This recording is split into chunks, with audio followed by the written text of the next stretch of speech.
모든 날들을 창조하시고 모든 날들의 주인이 되어 주시는 여호와 하나님, 오늘도 하나님이 주신 생명으로 하루를 또한 맞이하게 하시면 진심으로 감사합니다.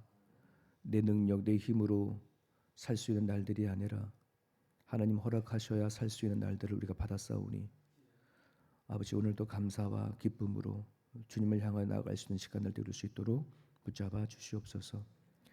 오늘도 우리 앞에 다가온 주일이 정말 마음을 다하고 뜻을 다하고 목숨을 다해 드려지는 예배가 되게 도와주시고, 하나님과 깊은 그런 친밀한 관계 가운데 아버지가 허락하신 사람들, 또 내 이웃들을 사랑하기 부족함이 없도록 성령님께서 위로부터는 능력들을 부어주시기를 주님 앞에 기도합니다.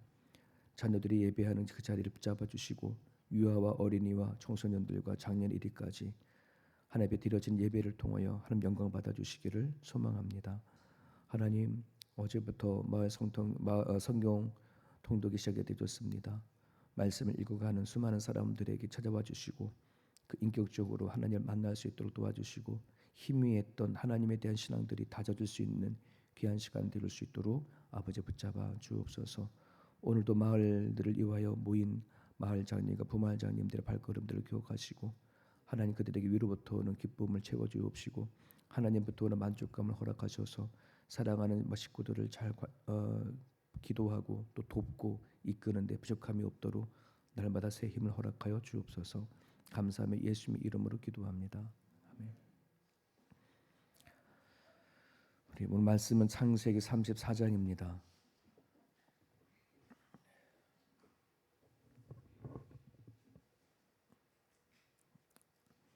창세기 34장 1절에서 17절까지 오늘 매일 성경 본문입니다.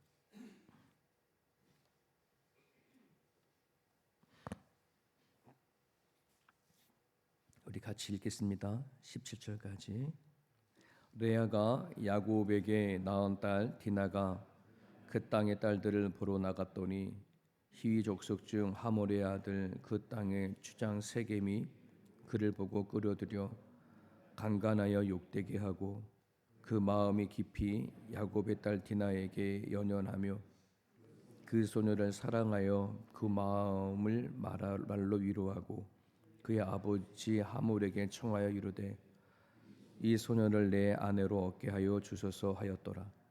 야곱이 그 딸 디나를 그가 더럽혔다 함을 들었으나 자기의 아들들이 들에서 목축함으로 그들이 돌아오기까지 잠잠하였고 세겜의 아버지 하몰은 야곱에게 말하려 왔으며 이 야곱의 아들들은 들에서 이를 듣고 돌아와서 그들 모두가 근심하고 심히 노하였으니 이는 세겜이 야곱의 딸을 강간하여 이스라엘에게 부끄러운 일 곧 행하지 못할 일을 행하였음이더라. 하몰이 그들에게 이르되 내 아들 세겜이 마음으로 너희 딸을 연연하여 하니 원하건대 그를 세겜에게 주어 아내로 삼게 하라.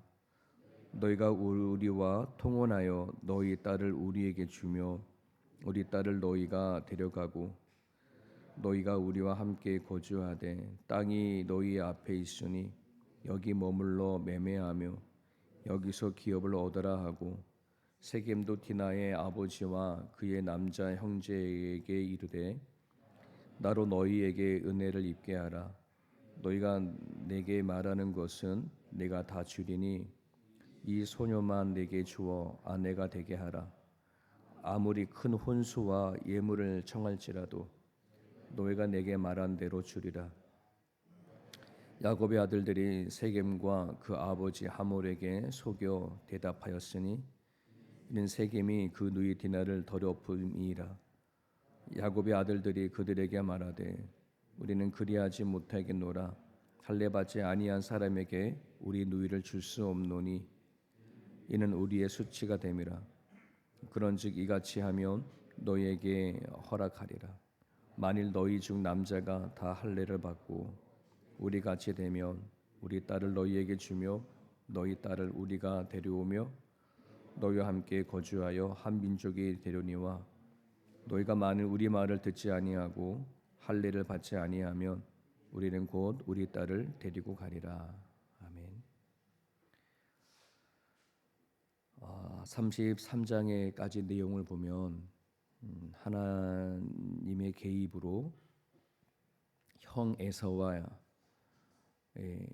야곱의 이 참 어렵고 힘든 관계, 정말 두려움의 관계였고 잘못했으면 죽임을 당할 수 있는 그 관계였는데 그 모든 것들이 해결이 되었어요. 그래서 형은 다시 세겜으로 돌아가고, 그리고 야곱은 형의 딸을 따라서 간다고 했지만 형평상 형 따라 가지 않고 숫곳으로 가죠. 숫곳으로 먼저 갔다가 오늘 본문에 보면은 가나안 초입에 있는 그 세겜 성읍에 글로 들어가서 이제 살게 되어집니다. 여기 잠깐 생각해 볼 것이 있는데, 왜 야곱은 형을 따라가지 않았을까?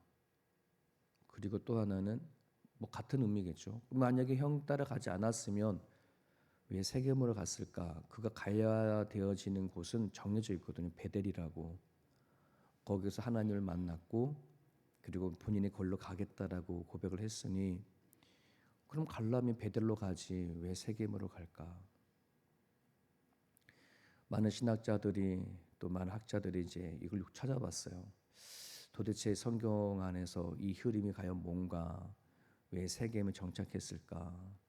그러니까 그 당시에 이제 야곱의 입장에서 생각해 보니 현실적으로는 가장 적합했던 장소였다라고만 이제 우리가 생각을 하죠.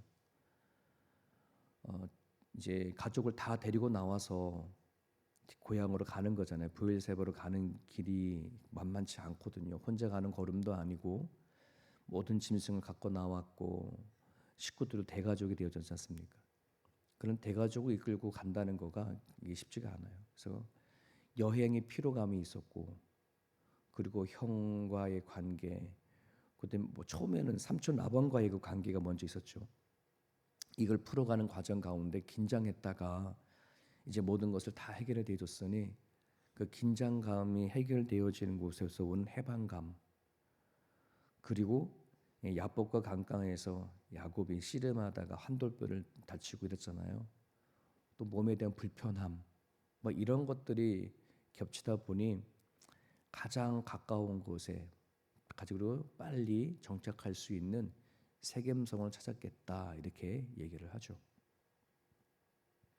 그러니까 현실이 야곱에게는 세겜성이 더 나았다는 거예요. 하지만 영적으로 우리가 이 영적인 흐름을 보게 되어져 버리면, 좀 전에 말씀드렸던 것처럼 야곱은 세겜으로 가야 되는 게 아니라 베델로 가야 하는 것이 맞았어요. 하지만 눈에 보이는 현실이 따라가다 보니 이제 세겜성으로 가게 되어졌는데, 아니나 다를까 그 세겜에서 참 야곱 식구들에게는 당하지 말아야 할 부끄러운 일들을, 또 어려운 일을 당하게 되어집니다. 오늘 본문의 이야기를 보면 레아를 통해, 그러니까는 야곱의 첫 아내였죠. 그러니까 라헬의 눈 언니. 그러니까 레아를 통해서 나온 막내딸 디나가 마실을 나간 거예요. 마실을 나갔다가 그 세겜성의 추장인, 그러니까 족장이죠. 그 세겜성의 족장의 아들 세겜이라고 하는 사람을 통해서 강간을 당하게 되어집니다. 근데 오늘 말씀을 자세히 보면은, 물론 이 단순한 어떤 그냥 인간이 가지고 있는 욕정을 이기지 못해서 하는 그런 강간, 그런 것이 아닌, 오늘 보면 정말 디나를 연모하고 디나를 좋아하고 사랑하고 뭐 이런 것이 섞여져 있잖아요. 그래서 나름대로의 디나를 좋아하는 것에 대한 실수가 있지 않았나, 이렇게 또 보여지기도 합니다. 왜냐하면 이 사건 이후에 그 강간을 한 세겜이나 그다음 그의 아버지 하몰이 적극적으로 이 문제를 해결하려고 해요. 단순한 강간이었다면 그렇게까지는 하지 않죠. 그래서 디나와 결혼하도록 할 수 있도록 간청합니다. 그뿐 아니라 추장 하몰은 적극적으로 야곱에게 와서 화해의 손길을 내밉니다. 또 용서의 손길도 하기도 하고요. 그래서 자신의 아들로 하여금 디나와 결혼을 하게 해달라고 하는 부탁을 하게 되어집니다. 그러면서 제안을 하죠. 당신 애들이 여기에 와서 정착할 수 있는 모든 것을 다 제공해주겠다. 뭐 땅이든 뭐 필요한 거 다 얘기해라. 심지어는 뒷부분에 보면 혼수와 예물을 청할지라도 너희에게 다 내 말한 대로 다 주겠다. 뭐 이 정도로 하니, 그죠? 어쩌면 세겜성에 있는 사람들의 입장이나 또 다른 또 인간적인 관점에서 보면 와 땡 잡았다 뭐 이렇게 볼 수도 있는 거예요. 세상적인 시각으로 바라보면 그잖아요. 정말 이 타향살이가 한다는 게 쉽지가 않잖아요. 그런데 디나의 그 딸 하나로 말미암아 그 많은 식구가 정착할 수 있는 터전이 마련해진다는 것, 살아가는 모든 것이 보장이 되어진다고 한다는 것은 세상의 사람의 입장에 봐서는 뭐 괜찮은 딜이다, 괜찮은 거 아니야? 이렇게 생각할 수도 있죠. 뭐 딜도 이제 결혼을 해야 될 나이가 찼고 했으니 이왕 또 이렇게 좋은 자리가 난 거잖아요. 추장의 아들이기도 하고. 세상의 관점을 보면은 이만한 혼수차가 어디가 있나 할 정도로 그렇게 보일 수 있는 부분들입니다. 자, 하지만 이 상황을 좀 자세히 살펴보면 야곱은 이 일들이 일어났을 때에 특별히 뭔가 액션을 취하거나 그러지 않아요. 강경하게 나가기보다는 잠잠히 있었던 부분들을 오늘 본문에서 살필 수가 있어요. 야곱이 왜 잠잠해 있었을까? 둘 중에 하나가 아니었을까? 이렇게 생각하죠. 하나는 정말 말 그대로 정말 좋은 이 일로 인해서 우리가 정말 여기에 정착할 수 있는 터전이 마련해 준다면 이걸 어떻게 생각할까? 아마 그 고민도 하지 않았을까 인간적으로? 그런 것도 있었고 또 하나는 그래 배달로 갔어야 돼. 여기 오는 게 아니었어. 나름대로 후회를 하는 그런 영적인 생각을 또 갖고 있지 않았나 이런 생각을 해보게 되어집니다. 현실에 안주하고자 원하는 자신의 급한 마음이 결국은 이런 사건까지 오게 되어졌구나라고 말하는 아마 야곱의 자책이나 그런 후회가 있지 않았나. 아마 그래서 아무 액션도 취하지 아니하는 이 모습을 보게 되어집니다. 반면에 야곱의 아들들은 그렇지 않죠. 오늘 본문에 보면 근심하고 분노했다. 네. 여기서 멈추지 않아요. 이 디나의 오빠들은 이 수치스러움을 견디지 못해서 마치 추장 하몰이 제안하는 것을 받아들이는 것처럼, 하지만 우리는 그런 거 다 필요 없고 우리는 할례 받지 아니한 사람은 우리들의 가족으로 맞이하지 못하니까 너네가 다 할례를 하게 되어져 버리면 우리가 결혼을 허락하겠다 이렇게 속이면서, 근데 그 속셈은 뭐였어요? 그들이 할례를 통해서 고통당하고 있을 때 그들이 세겜 사람들을 다 죽일 작정을 하고 있는 거예요. 이게 이제 오늘 본문 속에 보여지는 내용들이죠. 오늘 창세기 34장 이야기는 은근히 창세기에서 중요한 부분으로 등장하고 있고 기록을 하고 있어요. 왜 그럴까 이런 생각을 좀 해보게 됩니다. 왜 본문은 우리가 읽으면서 이 말씀 가운데 우리가 받아야 될 메시지가 무엇인가 하는 부분들이 있는데요. 여러분 이제 야곱의 입장에서 한번 보겠습니다. 야곱이 세겜까지에 오기까지 그는 누구보다도 하나님과의 체계적으로 단계적으로 하나님을 깊이 특별히 만난 그런 경험들을 가지고 있습니다. 베델에서 하나님을 만나게 됩니다. 도망치는 그 신세의 자리에 하나님이 찾아와 주셔서 약속하시고 그리고 거기에 제단을 쌓는 그러한 하나님의 경험을 하게 되어졌고, 이제 삼촌 집에서 거의 약 14년 15년들의 삶을 가지고 살고 나서 나올 때에는 또 하나님의 군대가 자기네 가족들을 돕는 또 동행하는 그 마하나임을 경험하게 되어지잖아요. 그뿐 아니라 야복강 강가에서 천사와 씨름하는 하나님과의 깊은 씨름을 하게 돼서 하나님을 만나는 그 특별한 만남이 있게 되어져요.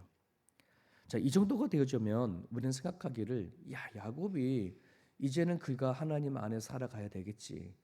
영적인 눈이 열리고 하나님이 바라고 원하는 삶을 살아갈 수 있겠다라고 생각이 되어지지만 오늘의 본문에 보면 여전히 현실에 이 보여지는 문제나 현실 앞에는 영적인 부분들이 확 이렇게 무너져가는 것을 보게 되어집니다.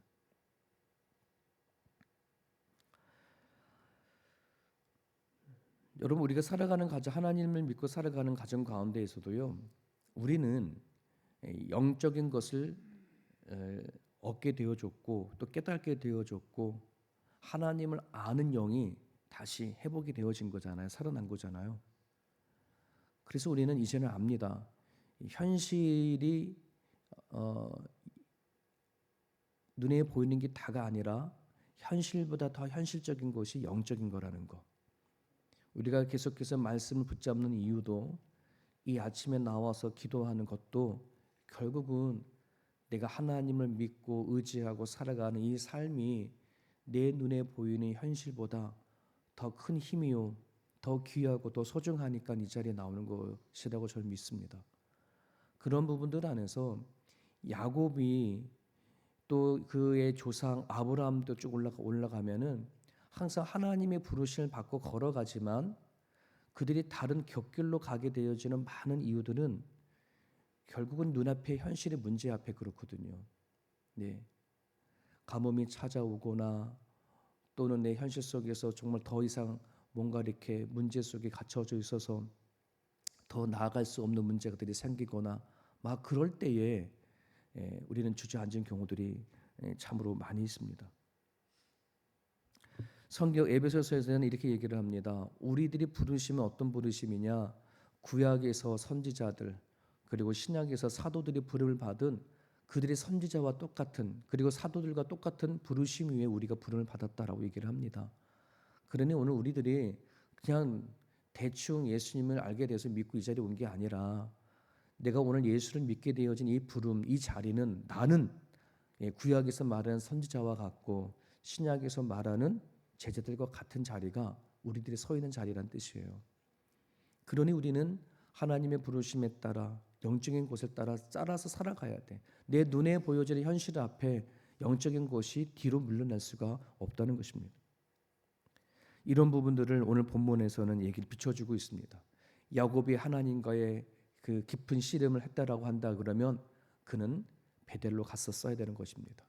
비록 현실적으로는 어렵고 현실적으로는 더 이 자리에 정착하는 게 맞다 할지라도 영적인 흐름에 따라 갔었어야 되는 거죠. 우리도 마찬가지입니다. 현실 앞에 무너지지 않기를, 눈에 보여지는 이 어려움 앞에 내가 가야 할 영적인 것들이 무너지지 않기를 이 아침에 기도드렸으면 좋겠습니다. 또 하나를 살펴보면은요, 오늘 본문에서 실질적으로 가장 상처 있고 힘든 사람은 누굴까요? 강간을 당한 피해자 디나이입니다. 하지만 디나이의 한마디도 나오지 않아요. 등장하지 않아요.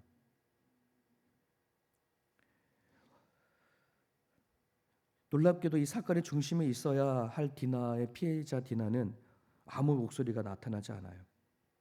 가해자인 세겜은 자신의 욕망에 따라 함부로 디나를 강탈했으니 그가 정말 회개를 하고 뉘우쳐야 할 그 자리이지만 아내로 달라고 외칩니다. 도리어 아내로, 내 아내로 삼겠다고 합니다. 그러니까 디나의 마음도 물어보지 않은 상태에서 그의 아버지 추장은 야곱과 협상하러 옵니다. 자기 아들이 잘못했으니 중재를 해서 디나를 이왕 이렇게 되어진 김에 디나를 며느리를 삼고자 하는 그 협상을 하려고 옵니다. 이런 상황 가운데 아버지 야곱은 딸 사건 앞에 침묵하고 있습니다. 시므온과 레위 그리고 이 디나의 오빠들은 분노하고 보복할 준비를 하고 있는 것입니다. 그러니까 전혀 디나의 이 이야기는 여기 본문에 등장하지 않아요. 이게 세겜에서 일어나는 이야기입니다. 세겜은 하나님이 없는 곳입니다. 세겜이라고 하는 이 지역은 어쩌면 오늘 우리가 살고 있는 세상, 즉 영적인 것이 아닌 세상에 살아간 사람들의 그 모습이 담겨져 있는 모습일 수도 있습니다. 오늘 우리가 이 땅에 살아가다 보면은 세상 안에서 수많은 상처를 받습니다. 수많은 어려움을 당하기도 합니다. 언제나 가해자의 소리는 더 커지고 강한 사람들의 말이 더 많고 힘 있는 사람들의 소리가 더 높습니다. 이것이 바로 우리가 살고 있는 이 세상인데 이 세상에 필요한 것은 결국 복음입니다. 상처 입은 자들에게 다가와 주시는 복음이 오늘 우리들에겐 예수 그리스도라고 저는 믿습니다. 이 땅의 주인이며 만유 가운데 계시는 예수님은 언제나 말이 없는 자들의 편에 서셨습니다. 울지 못하는 자들의 눈물을 보셨고, 말 못하는 자들의 신음을 들으셨고, 밀려나 있는 사람들의 이름을 부르셨고, 그래서 예수님은 가장 낮은 곳으로 오셨고 가장 밑바닥으로 오신 것을 우리는 보게 되어집니다. 예수님께서 말씀해 주셨습니다. 심령이 가난한 자는 복이 있다고, 애통하고 슬퍼하는 자들은 복이 있다고. 그들의 목소리를 들어주시는 것, 이게 복음입니다. 오늘 본문 안에서는 디나의 모습에 대해서 등장하지 않지만 하나님은 이 말씀을 통하여서 우리가 들려주는 메시지가 있습니다. 우리가 이 세상 살아가는 가정 가운데에 정말 애통하고 슬퍼하는 그런 삶의 자리가 너무나도 큽니다. 하지만 그런 상황 가운데 세상 사람들은 각자 각자의 방법대로 대처를 합니다. 세겜처럼 누군가는 가해자이고, 세겜 아버지처럼 누군가는 타협자이고, 심지어 야곱조차도 침묵해 버리는 방관자처럼 보이고, 그리고 그의 아들 야곱의 아들들 같은 경우에는 보복하고 복수하려고 하는 그런 시대 속에 살아가지만, 오늘 우리들은 기억해야 합니다. 우리 가운데 찾아오신 예수 그리스도 아니면 답이 없어요. 우리가 이 땅에 살아갈 때 받은 상처나 아픔이나 또 문제나 그 모든 걸 풀어갈 수 있는 길들은 예수 그리스도밖에 없습니다. 다른 어디에서 찾을 길이 없는 것입니다. 사람한테 찾아 의지할 것도 없고, 문제를 통해 내 스스로 내 가지고 있는 능력으로 처리할 것도 아니라는 것을 알 수 있습니다. 창세기는 디나의 사건을 통해서 하나님의 길에서 벗어난 사람들에게 오는 상처와 아픔을 보여주고, 그리고 그 상처와 아픔 가운데 또 하나님은 다시 찾아오시는 하나님, 창세기 바로 35장에 가면 하나님이 다시 베들로 불러요. 이게 그들에겐 복음이죠. 우리가 하나님을 알지 못하고 살았던 삶 가운데, 또 이 땅에 살아가다가 부딪힌 수많은 아픔과 상처 가운데 하나님 끊임없이 우리를 부르십니다. 왜? 하나님 우리를 하나님의 사람으로 부르셨기 때문에 그렇습니다. 오늘 주신 말씀을 가지고 이 시간에 여러분 기도할 때에, 여러분 우리는 하나님과 함께 인생을 걸어가는 그런 존재입니다. 하나님이 보내셨고, 또 하나님이 우리를 택하셔서 구약의 선지자처럼 또 신약의 사도들처럼 그리 쓰시고자 작정하셔서 우리를 부르셨습니다. 그래서 오늘 우리 남은 인생의 실패와 성공은 결국 하나님 안에서 결정되어진다는 사실을 여러분 기억할 수 있기를 바랍니다. 눈을 열어 주를 보게 해주십시오. 빗나간 삶의 자리에서 다시 우리를 부르시고 세워주셔서 내가 하나님의 부르심을 받은 사람답게 남은 인생 살다가 하나님 부르시면 감사합니다라고 하나님 나아갈 수 있도록 우리 주어진 인생을 주께 기도해 나갔으면 좋겠습니다. 이 아침에 기도하실 때에 여러분, 내가 하나님 앞에 어떤 존재인가, 어떤 부름을 받았나, 내가 살아간 삶의 그 자리 안에 예수 그리스도가 진정 복음인가 하는 질문을 가지고 이 아침에 기도드렸으면 좋겠습니다. 자유롭게 기도하시길 바랍니다.